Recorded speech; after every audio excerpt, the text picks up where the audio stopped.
Thank you, Pete, for the introduction, and thank you to the Food Packaging Forum for the opportunity and the invitation to speak to you today. I know we all need caffeine, so I'm going to get a little fast on this. And this is a change of pace from what we've been talking about so far. I am an independent consultant. I come from the academic world. I've been working on food policy issues for the last 7 years.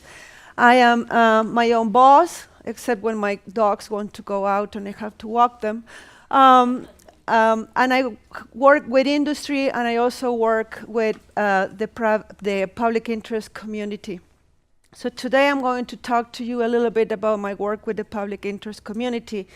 And we've been talking about a lot about data and new science and knowledge. And this is what I'm going to talk to you about. What do we do with the scientific knowledge that we gain to influence regulations, to change regulations, and how things are working? So very, very briefly, for those that are not familiar with the US regulatory system, the Food Additive Program is administered by the FDA under the framework of the Food Additives Amendment of 1958. So you can see the law is almost 60 years old.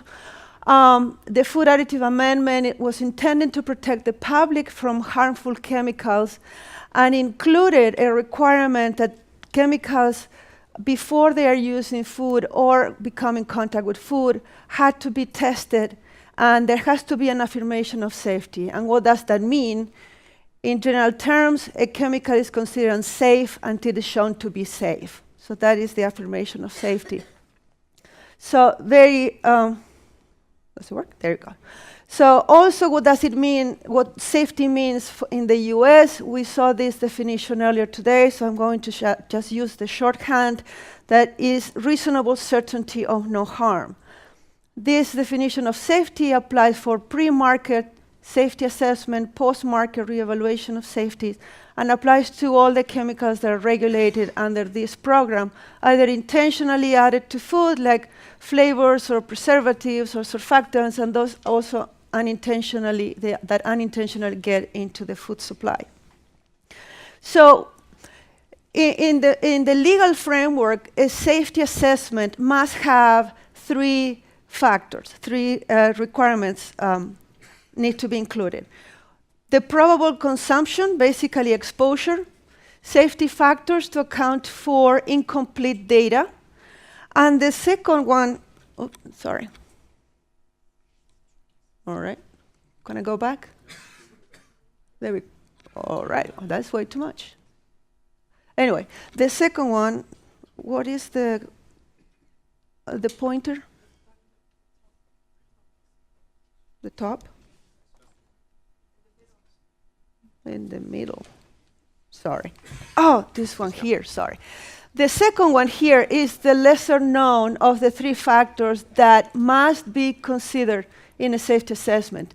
That is the cumulative effect of the substance or any in the diet, taking into consideration chemically related and pharmacologically related chemicals or substances that are also present in the diet. So what does this mean? It means that chemicals should be looked at as a class. So very briefly, again, I'm not working. We're run out of batteries. Very briefly, I'm going to deal a little bit on that, on how do we develop, how do we group chemicals together into a class. And come on, there we go. So this is an example of chemicals that belong to the same class because they are chemically related. So FDA uses the OECD guidance to group chemicals that are related because have similar functional groups, like in this case, or they have similar metabolic pathways, or they have similar mode of actions. The OECD guidelines listed 5 rationales. One of them, if your chemicals meet one of those rationale, it would be included in a class. So when it comes to pharmacologically related substances, this is not clear. FDA doesn't have any public opinion on what that means. But in the way I and others interpret it is that chemicals, in this case, perchlorate, nitrate, and thiocyanates, are three chemicals that are not, they don't look alike, but they all cause biological effects in the same way, they have the same mode of action in the same organ. So these three chemicals are pharmacologically related and members of the same class and should be analyzed for safety together. So again, these factors apply for pre-market safety assessment and post-market, and also to all the additives. So this is just to show a little bit that it's been almost 60 years. Lots of progress has been happening in this area. The road on regulatory science, toxicity and exposure data, cumulative risk assessment has been a little bit more bumpy, and especially when it comes to safety reevaluations of chemicals. So how can we, I'm going to basically skip this, but just to show you that we usually have a tolerable daily intake, that is the amount of a chemical that can be consumed safely that we know is not going to cause harm under the intended conditions of use. And when it's safe when we are exposed to lower amounts than that safe amount. Now, if the exposure increases, even if the hazard is the same, if exposure is more than what is known to be safe for consumption, the chemical is not safe anymore. Now, the other possibility is that the hazard, we have more knowledge about the hazard, a chemical that was approved perhaps 50 years ago with little science, with little data behind it. Now we know more about them, and we know that they pose a hazard. So the question becomes, in the absence of a post-market safety system, like in the US, how can we use this scientific knowledge to bring those concerns to the regulators and make sure that there are no chemicals of concern in the food supply? So what kind of tools do we have? And with my colleagues, we found one tool called food additive petition rulemaking process, or basically it's a food additive petition that was historically used by industry to ask FDA to approve the use of a particular additive. But there is nothing that prevents anybody to submit a food additive petition to the FDA. So historically, individuals or organizations that were not businesses were asking FDA to revoke regulations or ban chemicals through another system called citizens petition. Under a citizen petition, FDA can take 1 month, 1 year, 1 decade to get back to you with an answer. With these food additive petitions, the advantage is that FDA has enforceable timelines. So in 6 months, FDA has to have an answer to that food additive petition. So that is very important. It usually takes a year or two, but if you are very strict and you want to put your foot down, you can sue the agency if they go in day 181, because that is an enforceable deadline. So another important thing is that FDA is willing to have a conversation with you. They are willing to listen to you. Those conversations are private and happen usually before you officially submit this petition to the agency, asking the agency to do something. Another important feature of this is that the FDA decision is effective immediately. So if somebody asks the agency to eliminate the use of a chemical, when the agency agrees with that petition, that the food that contains that chemical becomes adulterated the day FDA publishes the decision. I'm not a lawyer, by the way, I'm a scientist, so I've been learning a lot about that, but I may get some things wrong. Keep that in mind. Also important is that there are opportunities for public comments, and there's opportunities for legal challenges.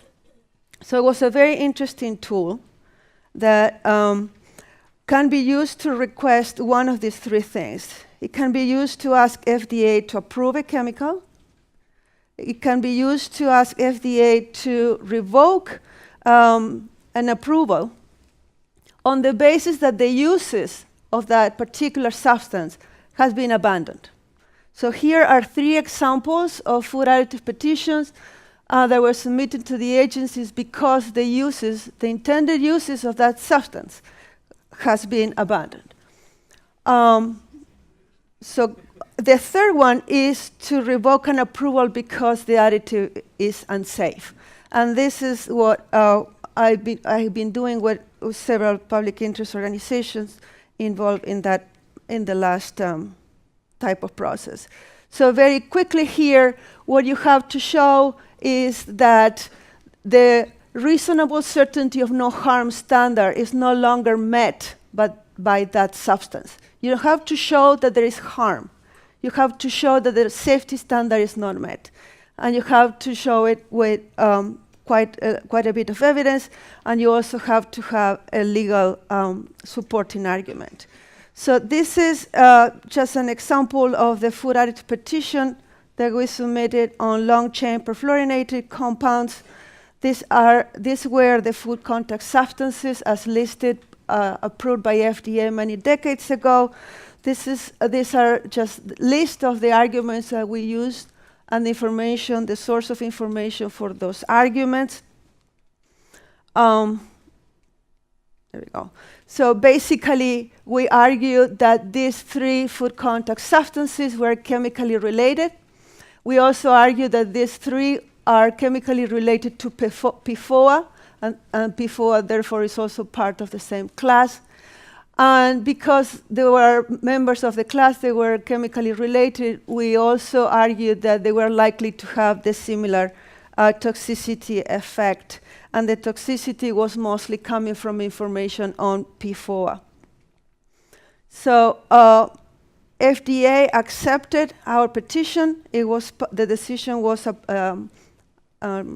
published in January of 2016. FDA agreed that there is lack of information, the specific data on those 3 food contact substances.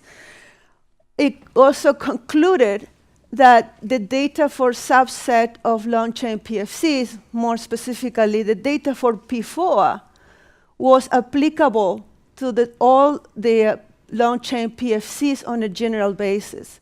So through these petitions, we are getting some precedent. We are getting some information about how FDA is thinking about these issues.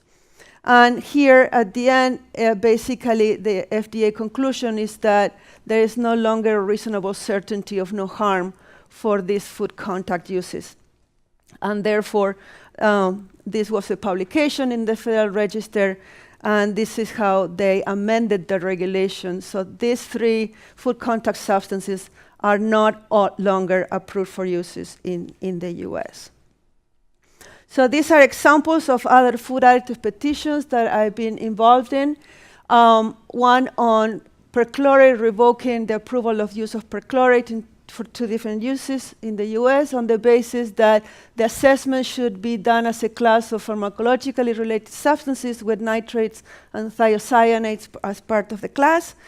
That petition has been rejected. The petitioners have challenged the decision, the final decision by FDA, and have requested an evidentiary hearing, so that process is still ongoing. FDA is reviewing a petition to revoke the approvals of 28 o-phthalates, also based on the fact that they are pharmacologically related, they are chemically related, and that more than half of these 28, there is no information on toxicity or exposure. Without information, it's very hard to claim that you meet the safety standard of reasonable certainty of no harm. Just to wrap up, this looks a lot like a drip, drip, drip. It's a slow process, but until we have a systematic reevaluation program with priority setting criteria to identify which are the chemicals that should be reevaluated for safety, until FDA gets access to the information it needs, like as I said, those 3 food contact substances that are long-chain PFCs, they didn't have any data. The agency per se didn't have information on toxicology.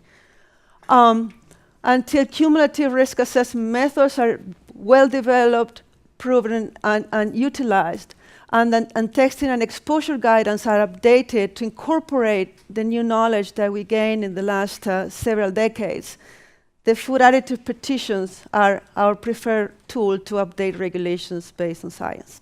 Thank you.